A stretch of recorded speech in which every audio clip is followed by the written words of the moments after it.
I'm Roger Urbaniak with Rogers Outdoor Channel.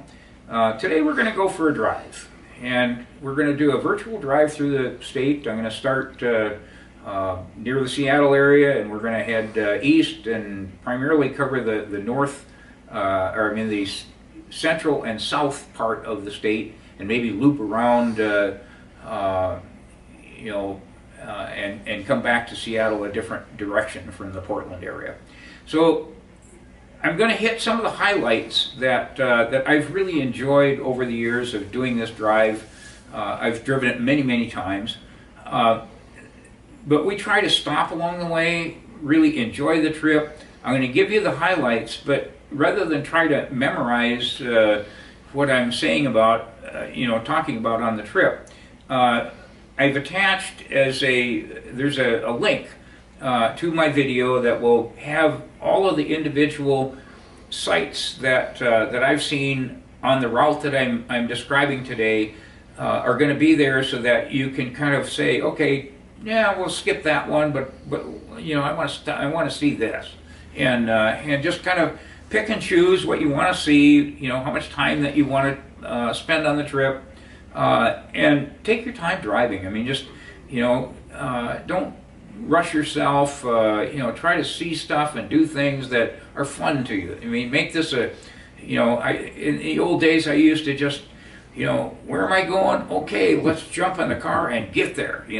Well, I don't do that anymore. I look for things along the way. Hey, are there wildflowers out? Is there animals along the way? What's interesting out there, that I can see, that I can tell my friends about when I get home. So, as along the way, I start from Seattle, I maybe get to Issaquah and look for some of the hang gliders. I get to North Bend and maybe take a tour through town to get some inexpensive gas there and groceries, and I'll move on to Ellensburg. I'll take the exit 109 off from Ellensburg on my trip today, which is Canyon Road. 45-mile-an-hour speed limit. For 30 miles, you're going to go through this canyon, and it takes you an extra, you can do it 15 minutes faster if you take the freeway, but don't miss this drive. It is cool. This canyon is full of wildlife. If you like wildlife, you're going to see wild turkey, you're going to see bighorn sheep, you're going to see deer. Especially during the summer, they're easier to see because the hill, the grass burns out on the hill, and the only green grass is right next to the river that you're driving along the Yakima River, and the deer are standing in the water and feeding on this green grass. And you're going to see boats of fly fishermen going by, and you're going to see the students from Central Washington University rent rafts and float down the river, and just, it's a big party place. I mean, great fly fishing and just cool scenery all along the way. You get to Yakima, you'll see several different mountains, Mount Rainier, Mount Adams, etc. Out in the view, out in the distance, the scenery is just great. You go past Yakima about, at Yakima, sometimes I'll turn to the right and I'll go about 12 miles, and if it's winter time, I'll watch them feed the bighorn sheep and the elk. But today we go south, and we take Highway 97 about 5 miles out of town and cut over to Toppenish. I'll take a quick detour, look at the murals on the sides of all the buildings in Toppenish. There's a Mural a Day Society that's painted these things for years. There's probably 70, 80 buildings that have murals on them. Well worth the trip. Cool scenes and all that. So you continue on 97 to Goldendale. You maybe stop at the observatory, take a little tour, free tour. It's, where else can you get a free observatory? And look through the telescope yourself. Go a little further south, you'll come to Maryhill Museum if you turn to the right, or you turn to the left and continue on 97. You head down the hill, and just before you do, on your left is a place called Stonehenge. It's an exact replica of what England's Stonehenge.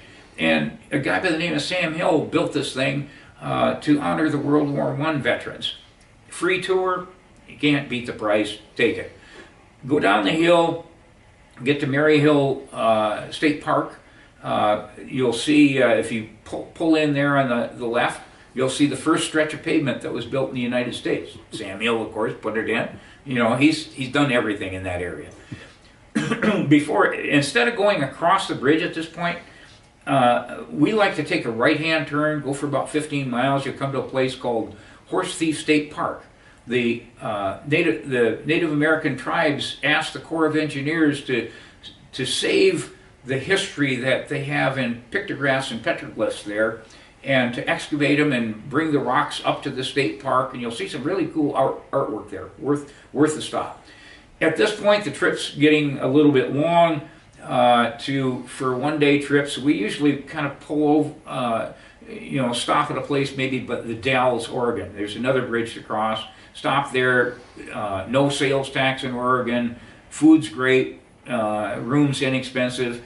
You'll drive along the river. You're going to see that when the dams that you'll pass will have locks in them that allow for shipping to come up, allow for some tourist cruise ships to go up the river. Keep heading south or west at this point along the from Dalles. Once you kind of refuel and kind of rest a little bit. Make sure you stop at Mount Noma Falls on the way back.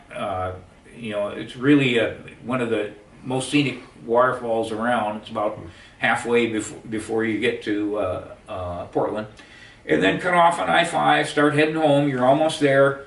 But before you get there, you're going to pass points like Mount Rainier National Park. I mean, they got cool stuff to see there. If you've got the time, pull off, go to, take some hikes around there, look at the wildflowers if it's the right time of year. Same thing, Mount St. Helens National Park, not to, that's along the way, and a lot of history and famous things there as well. You'll pass other interesting things along the way, but those are the highlights.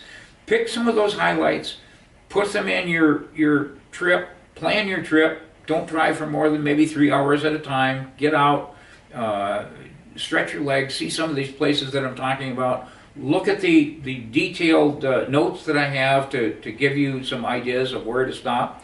And, but above all, just, journal it, take pictures, enjoy the trip, relax.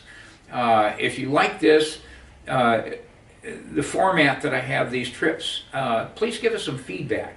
I'm considering actually doing one for all of the driving that we've done around the country in our camper van, having some more of these. So if I get enough response from, hey, I like this trip, do more of them, I might expand what I'm doing, beyond just Washington State. So anyway, if you see me out there driving, don't forget to wave.